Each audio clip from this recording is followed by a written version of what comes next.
नमस्कार, मैं सुष्मिता मिश्रा। आप देख रहे हैं 4 PM न्यूज नेटवर्क। लोकसभा चुनाव में राष्ट्रीय लोकदल के प्रमुख जयंत चौधरी समाजवादी पार्टी का साथ छोड़कर बीजेपी के साथ मिलकर चुनाव लड़ रहे हैं। कभी एक दूसरे के साथ ही रहे समाजवादी पार्टी के नेता अखिलेश यादव और जयंत चौधरी के बीच अब बयानबाजी हो रही है।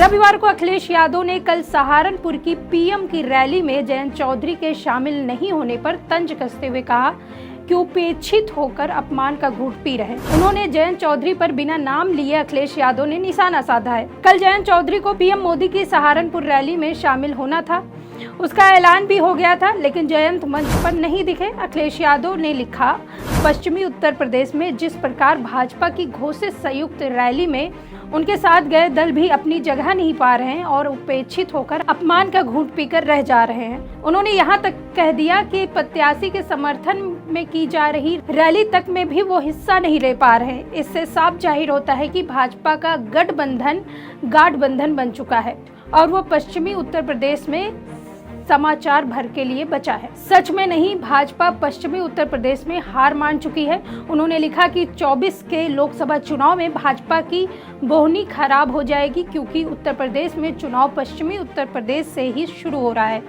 इंडिया गठबंधन के प्रत्याशियों के आगे भाजपाइयों का गुट हथियार डाल चुका है। बता दें कि लोकसभा चुनाव में बीजेपी और RLD के बीच समझौता हुआ।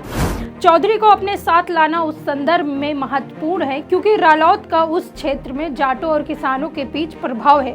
चौधरी और अखिलेश के बीच समझौता होने के 1 महीने बाद फरवरी में रालोद और भाजपा के बीच समझौता हुआ था।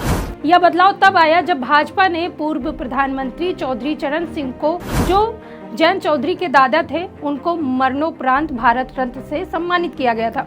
2019 के चुनाव में बीजेपी ने पश्चिमी यूपी में 27 लोकसभा सीटों में से केवल 19 सीटें जीती थी।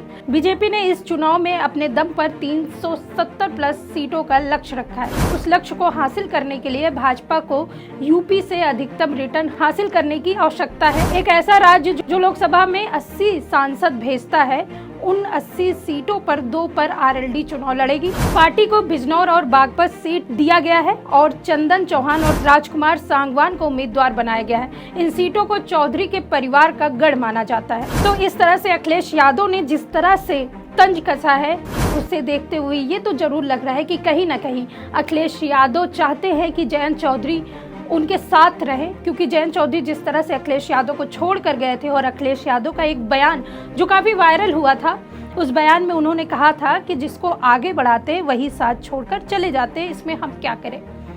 लेकिन जयंत चौधरी बिल्कुल नहीं माने, उनको फायदे की राजनीति दिखती है। लेकिन जिस तरह से प्रधानमंत्री की रैली में उनका ना जाना और उनकी ना मौजूदगी ये दर्शाता है कि जयंत चौधरी सिर्फ लोकसभा चुनाव तक ही बीजेपी में शामिल है, उसके बाद उनको दरकिनार कर दिया जाएगा, जैसे कि अन्य दल को दरकिनार कर दिया जाता है बीजेपी में। फिलहाल इस खबर को लेकर आप क्या सोचते हैं, कॉमेंट करके जरूर बताइए।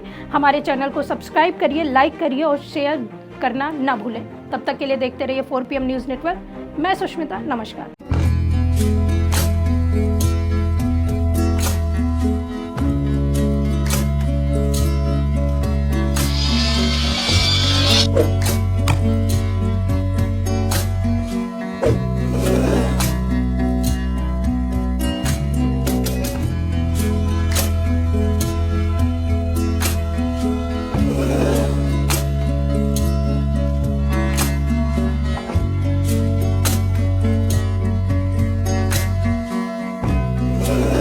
you